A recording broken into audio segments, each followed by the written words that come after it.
అందరికీ నమస్కారం అండి. ఈరోజు ఏర్పాటు చేసినటువంటి కృతజ్ఞతా సభ కార్యక్రమానికి ముఖ్య అతిథిగా విచ్చేసినటువంటి గౌరవ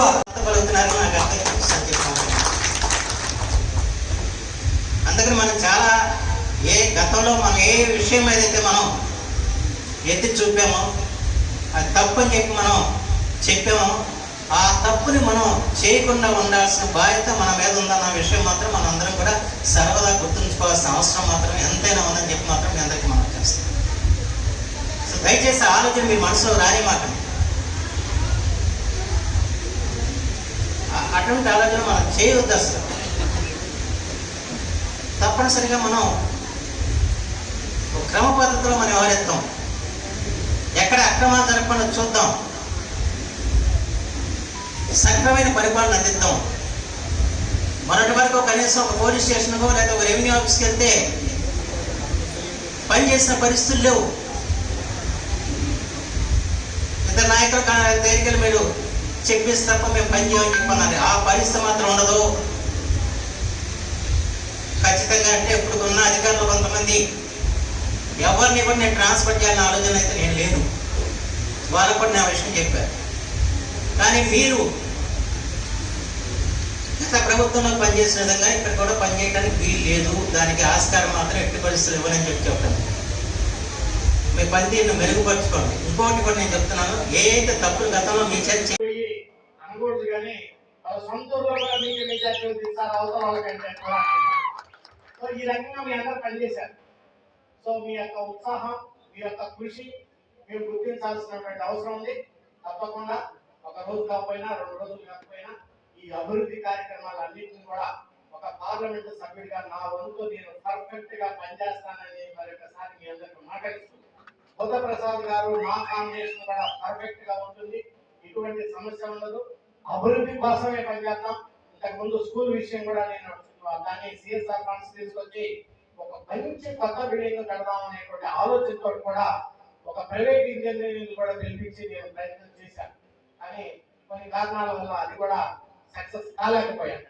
కానీ రానున్నటువంటి రోజుల్లో మళ్ళా ఆ సిఎస్ఆర్ ఫండ్స్ దాదాపు ఆ స్కూల్ బ్రహ్మాండంగా కట్టాలంటే ఒక 15-20 కోట్ల రూపాయలు ఉంటే ఒక ఢిల్లీ పబ్లిక్ స్కూల్ లాగా లేకపోతే ఒక మోడర్న్ స్కూల్ లాగా కట్టాలి. నా ఆలోచన విధానాలన్నీ కూడా కడితే అట్ట కట్టాలనేటువంటి ఉంటాయి. అది కూడా సాధించగలననేటువంటి ఆశాభావం నాలో ఉంది. తప్పకుండా ప్రయత్నం చేద్దామనేటువంటి విషయాన్ని కూడా ఈ సందర్భంగా మీ అందరికీ మనవి చేసుకుంటూ, మరి ఎన్నికల్లో మా కోసం పనిచేసినటువంటి పెద్దలు కొనకల్ నారాయణ గారు మీ అందరికీ తెలుసు. కూటమి వస్తా ఉంది, 2 కలుస్తా ఉన్నాయి. టికెట్ వస్తే చాలు ఇంట్లో కూర్చున్నా గెలుస్తాం అనేటువంటి విషయం అందరికీ తెలిసిందే. ఇంకా రాజకీయ నాయకుడిగా ఆయనకు ఎక్కువ తెలిసిందే. అయినా ఈరోజు ఒక ఎంపీ సీట్ ని ఆయన త్యాగం చేశారు. తప్పకుండా ఆయనకి భగవంతుడు మంచి చేయాలని కోరుకోవడంతో పాటు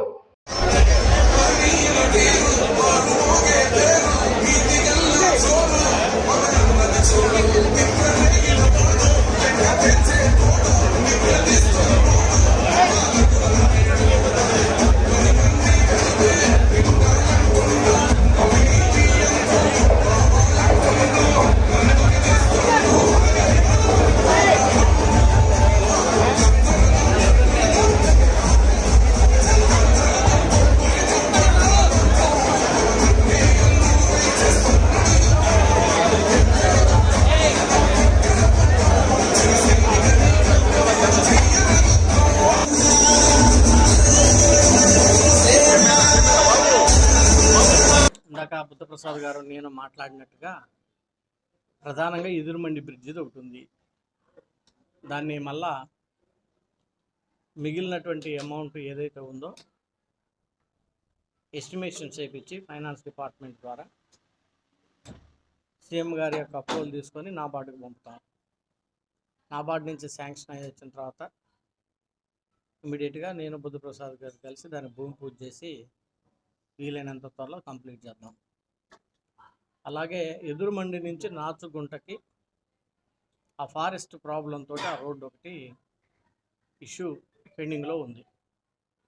ఇప్పుడు forest minister, forest and environment మా పార్టీ అధ్యక్షులు పవన్ కళ్యాణ్ గారు కాబట్టి బుద్ధప్రసాద్ గారు కూడా వెళ్ళి మాట్లాడతారు, అది ఎక్స్ప్లెయిన్ చేసి ఆ పర్మిషన్ తీసుకొని ఆ నాచుకుంట రోడ్డు కూడా వేయడానికి కూడా ప్రయత్నం చేస్తాం. అదే రకంగా ఎడ్లంక గ్రామానికి కూడా ఆ బ్రిడ్జ్ గురించి ఎమ్మెల్యే గారు చెప్పారు. ఇప్పుడు మాట్లాడుకుంటున్నాం దాని గురించి, దాన్ని కూడా ఎస్టిమేషన్స్ వేసి కంప్లీట్ చేయాలని చెప్పి. దాదాపు ఒక 10 కమ్యూనిటీ హాల్స్ కన్స్ట్రక్షన్స్లో ఉన్నాయి, కొన్ని 2 స్టార్ట్ కావాల్సినవి ఉన్నాయి. అవన్నీ త్వరలోనే కంప్లీట్ చేపిద్దాం. అదే రకంగా ఎమ్మెల్యే గారు నాకు చాలాసార్లు అడిగారు ఇంతకుముందు కూడా, ఆ ఘంటసాల గారి విలేజ్లో టేకుపల్లిలో ఒక మంచి కమ్యూనిటీ హాల్ కట్టిద్దాం ఆయన జ్ఞాపకార్థంగాని. సిఎస్ఆర్ ఫండ్స్ నుంచి దాన్ని కూడా తప్పకుండా చేద్దాం.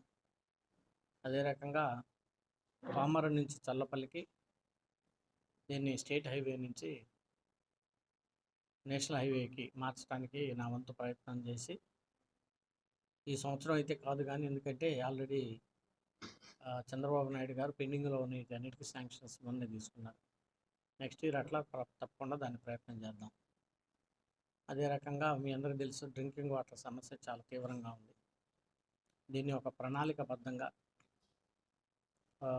స్కీము 100% సక్సెస్ అయ్యే విధంగా ముఖ్యమంత్రి గారితో, రూరల్ డెవలప్మెంట్ మంత్రి, మా పార్టీ అధ్యక్షులు మరి పవన్ కళ్యాణ్ గారు, మంచినీటి సమస్య రాష్ట్రంలో ఎక్కడున్నా తీర్చాలంటే ఇప్పుడు ఆయన కావాలని చెప్పేసి ప్రజల కోసం ఆయన శాఖ తీసుకున్నారు, పంచాయతీరాజ్ అండ్ రూరల్ డెవలప్మెంట్. ఈ జిల్లాకి ప్రాధాన్యత ఇచ్చి మంచినీటి విషయంలో, ఫండ్స్ విషయంలో ప్రతి గ్రామానికి మంచినీళ్ళు ఇవ్వాలనేది మా యొక్క ఆశయం. అనేక సందర్భాల్లో ఆ విషయం బుద్ధప్రసాద్ గారు కూడా చెప్పారు. సాగునీరు, త్రాగునీరు, ఈ కూటమి తప్పకుండా దానికోసం పనిచేస్తుంది. అదే రకంగా మిగిలినన్ని రోడ్స్ అవి ఇవి అన్నీ కూడా మాట్లాడేసి ముఖ్యమంత్రి గారితో తప్పకుండా బుద్ధప్రసాద్ గారు, నేను డిఫరెంట్ శాఖలు ఏదైతే ఉన్నాయో ఆ శాఖల మంత్రులతో కూడా మాట్లాడి వీటన్నిటిని కృషి చేస్తాం. అయితే ఇందాక మేము స్పీచ్ల్లో కూడా చెప్పినట్లుగా కొంత సమయం అయితే పడుతుంది. ఇప్పుడు ఆర్థిక పరిస్థితి ఎంత చిన్న భిన్నంగా ఉంది, రాష్ట్ర ఆర్థిక పరిస్థితి, దాన్ని ఘాట్లో పెట్టాలా.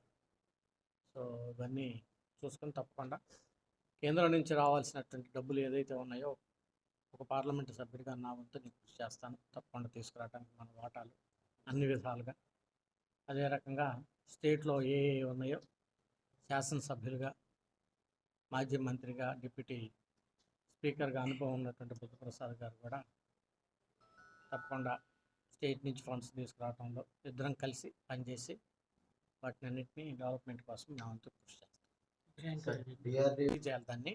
అదే రకంగా రామకృష్ణాపురం అని ఉంది కదా కోడూరు మండలంలో, అక్కడ బ్యాంక్ ఆఫ్ ఇండియా వాళ్ళతో ఒక బ్రాంచ్ ఒకటి ఓపెన్ చేపిస్తాం. బ్యాంకు ఎదురుమండిలో కూడా స్టేట్ బ్యాంక్ ఆఫ్ ఇండియా తోటి ఒక బ్రాంచ్ ఓపెన్ చేపిస్తాం. సో ఈ 2 బ్యాంకులు అక్కడికి రావడం ద్వారా స్థానికంగా ఉన్నటువంటి చిన్న వ్యాపారాలు కానీ, అలాగే డిఫరెంట్ సెక్షన్లో లోన్లు కానీ రావడానికి ఆస్కారం ఉంటాయి. సో వాళ్ళందరినీ ఆర్థికంగా గేదెలు ఇచ్చే ఒక్కొక్క ఇంటికి 2-3 గేదెలు, సో అవన్నీ డైరీ వాళ్ళు కొనుక్కోకపోవటం వల్ల కొంత లాభం రావటం, ఇట్లన్నింటినీ స్టడీ చేసి వాటిని కూడా మేము ప్రోత్సహిస్తాం. చూద్దాం, ఎందుకంటే స్టేట్ గవర్నమెంట్ నుంచి కూడా 500-600 కోట్లు ఇవ్వాలి ఇప్పుడు ఉన్నటువంటి పరిస్థితుల్లో. మొత్తం మీద పిఎం గతిశక్తి అనేటువంటి పథకం ద్వారా దాన్ని కూడా ప్రయత్నం చేద్దాం. అది ఇప్పుడు మాకు ఎన్డీఏలో పార్ట్నర్ ఆయన, సో ఆయనకు కూడా ముఖ్యమంత్రిగా చేసినటువంటి అనుభవం ఉంది, నేను కూడా కలిశాను ఆయన్ని. సో అయితే అది హెవీగా లాస్ వస్తూ ఉంది, పర్ డే ఇంత కోట్ల రూపాయలు లాస్ వస్తూ ఉంది. దాన్ని రివైవల్ చేయాలి, చూసి డెఫినెట్గా దాన్ని కూడా ఆయన చేద్దాం.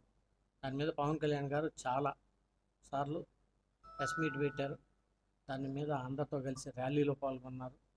సో విశాఖ ఉక్కు అనేది ఆంధ్రలో హక్కు, ఎన్నో ఉద్యమాల మీద వచ్చింది, దాన్ని మనం ప్రైవేటైజేషన్ చేయకూడదు అనేది పవన్ కళ్యాణ్ గారు కూడా చాలా గట్టిగా చెప్తా ఉన్నారు.